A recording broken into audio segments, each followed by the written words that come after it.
Good afternoon, Cranky Motorsports fans, and happy long Labor Day weekend. I am leaving work and I'm heading on a road trip to go pick up another Sears tractor attachment, of which I already have one. However, this one is the most complete one I've ever seen, and it comes with a manual, and it has like all the bits and pieces that usually get lost and destroyed. So you know, as per the usual, I get notifications about stuff, or when I go on Facebook, I see stuff pop up in my Facebook Marketplace, and I saw, you know, I have Sears set as one of my searches, and this came up in the search, so I figured it was worth messaging the guy. He had it listed for a higher price. I talked him down, and I'm on my way to go pick it up. I left work a little bit early, and I know I'm going to get stuck in traffic on the way to go pick this thing up, but I figured it was worth getting. I figured it was also a fun trip to take some video and show you guys what I got. So we're driving along in my slightly less loud pickup truck now that I got my exhaust done. It still drones a little bit, but it definitely sounds better, and it's not tinny anymore. So we're driving to go pick this thing up. So I'm gonna go meet this guy at his house. I probably will not film at his house because I didn't ask his permission, and I don't know this guy, so just some random guy in Marketplace. But let's go see what I found on Facebook Marketplace today for my Sears tractors. Well, guys, I made a trip out and I picked up the attachment that I was talking about a little while ago. It's not super rare, but it's also not common. I already have a couple of these, actually.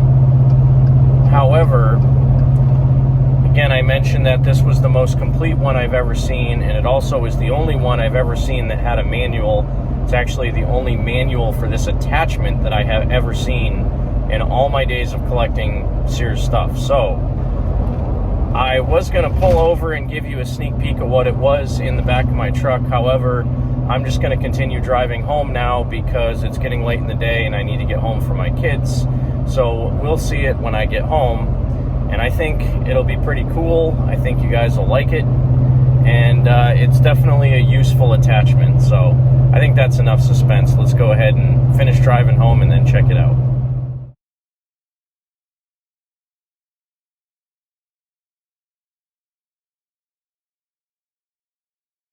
All right, so I made it back home to the Cranky Motorsports headquarters here at my house, and let me show you first off the manual that I got, and then I'll show you what I actually bought. Oh, can't see it yet. All right, you ready for this? All Season Riding Tractor Cab number 26179. 9 of 1974. That looks like a 71 or a 72 tractor in the picture. Guys, I have never seen these cabs or these manuals before, not once. So as you know, I have one of these that's complete and one that's actually partially disassembled right now that I haven't put on a tractor yet.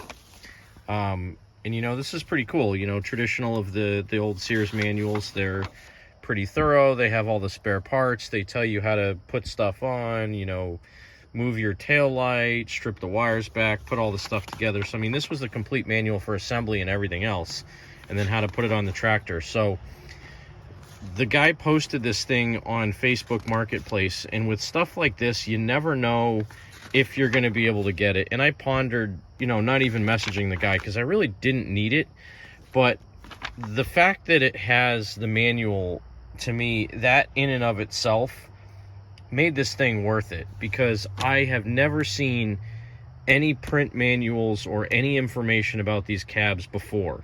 So that's the first cool part about this whole thing.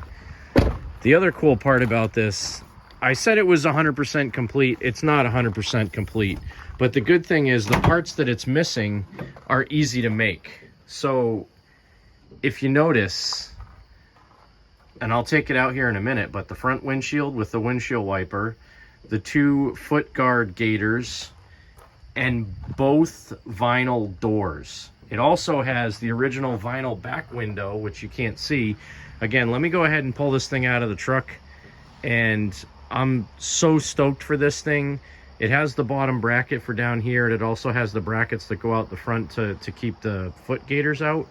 The only thing it's missing is there's two little angle brackets that come down the side and bolt onto the hitch plate.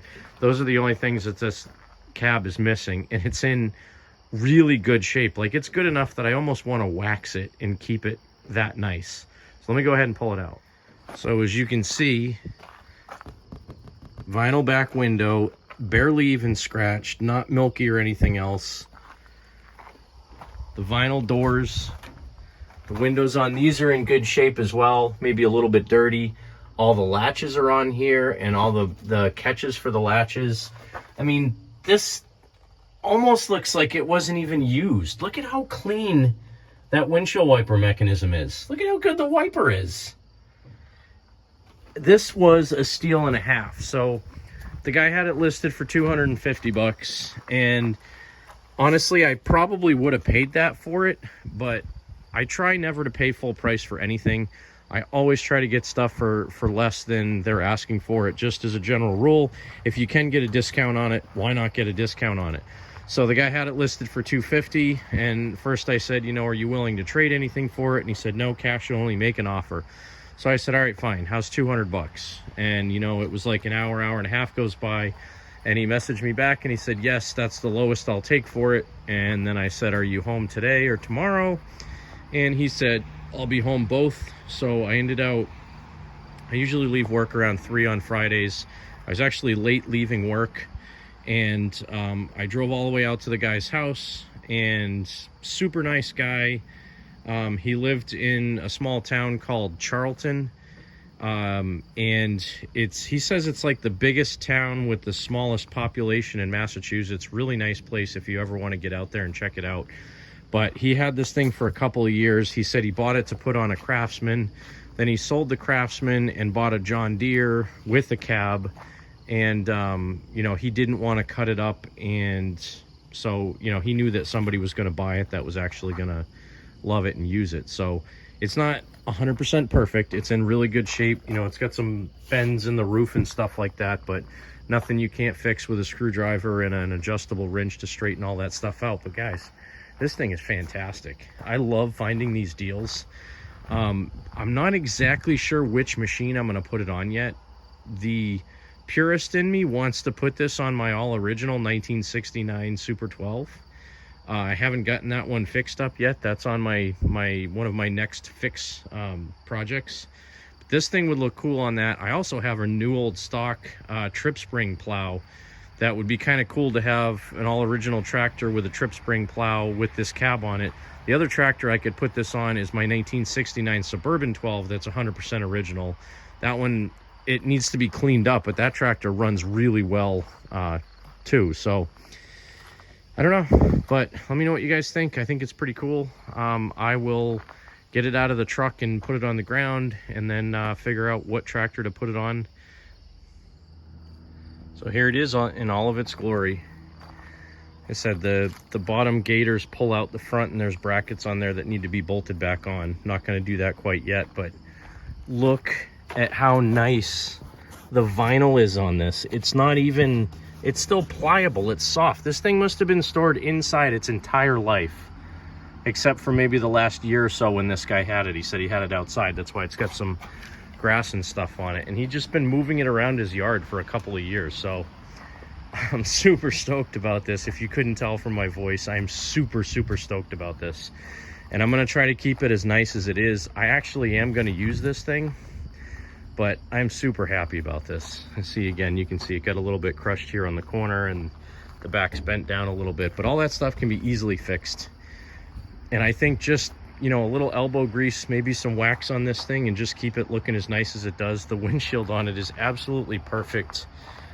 The wiper blade on this thing is absolutely perfect. And look, it's even an Anco. That's cool.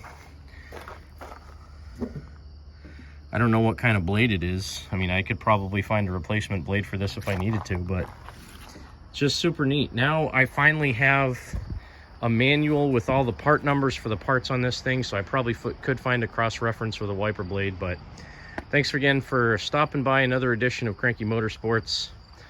This is your host, James, and I'm in a great mood here on a Friday. Got a really cool attachment in not perfect, but very good condition, and I'm so happy that I got the original manual for this thing too.